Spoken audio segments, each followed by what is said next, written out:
paz do Senhor Jesus Cristo.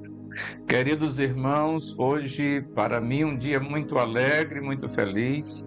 Hoje a minha mãe está aniversariando e eu quero aproveitar esta oportunidade para parabenizá-la e dizer que eu a amo muito. Um abraço, mãe. Deus continue lhe abençoando. Muito bem, hoje nós estaremos estudando a lição de número 6, cujo título é O Messias Acusado Falsamente.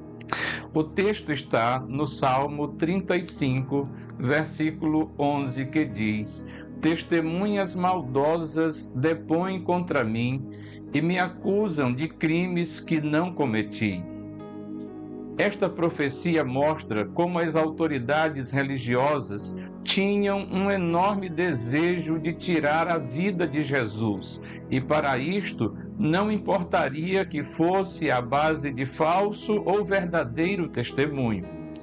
A profecia anunciada pelo salmista se cumpre no Evangelho de Mateus, capítulo 26, do versículo 59 ao 61, que diz: Ora, os principais sacerdotes e todo o sinédrio procuravam algum testemunho falso contra Jesus, a fim de o condenarem à morte, e não acharam, apesar de se terem apresentado muitas testemunhas falsas. Mas, afinal, compareceram duas, afirmando: Este disse: Posso destruir o santuário de Deus e reedificá-lo em 3 dias. Jesus não foi acusado somente por blasfêmia, mas também de profanar o sábado e de ser um falso profeta. As autoridades religiosas dos judeus sentiam muita inveja de Jesus e se sentiam acuadas com os seus ensinamentos e os seus milagres. Para se ter uma ideia, mesmo diante de um milagre tão grande como a ressurreição de Lázaro, morto há 4 dias, eles não se alegraram. Pelo contrário, devido ao grande milagre, eles começaram a tramar a morte de Jesus, conforme está escrito em João 11, 45 ao 53. Decididos a condenar Jesus à pena de morte, o tribunal religioso, conhecido como Sinédrio, por meio de alguns de seus membros, subornou testemunhas falsas para acusá-lo de blasfemar contra Deus, de profanar o sábado e de ser um falso profeta.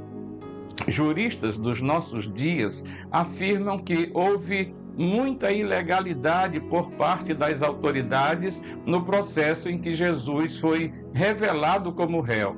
Segundo eles, Jesus foi preso sem acusação formal, testemunhas falsas foram aliciadas pelo próprio juiz, Jesus não teve direito de defesa, o julgamento ocorreu à noite, o que era ilegal conforme o direito judaico.